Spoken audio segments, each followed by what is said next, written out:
হালখাতার উৎসবটা মূলত হলো আজকে তো চৈত্র মাসের শেষ দিন। চৈত্র মাসের শেষ দিনে আজকে বেচা কেনার পরে বেলা 5টার পরে থেকে আমরা মানে একটা আয়োজন শুরু করব।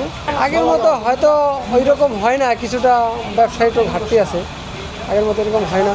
তারপরও কিছু কিছু লোক আছে যারা আগের ইয়েটা অতীতের ধরে রাখে, কারণ সবাই তো আর একরকম না, কারণ যারা নিজের একটা প্র্যাকটিস আছে, আত্মসম্মান আছে।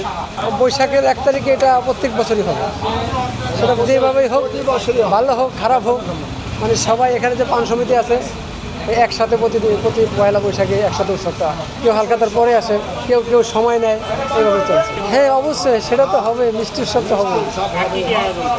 দেখা গেছে কেউ খাবার আয়োজন করে, যেমন বিরিয়ানি টিরিয়ানি আয়োজন করে, এইভাবে চলছে। বেশ কিছুদিন আগে আর কি জমজট আসলো, এখন স্বর্ণের দাম বেশি, এখন কারিগর কম, মানুষ ব্যবসা ছোটো করে বাড়াইছে। আগে তো অনেক অনেক কিনতো, এখন তো মনে করেন দু একটা করে কিনে, দাম বেশি দেয়, কারিগর নেই, কাজ নাই, কিনে কম।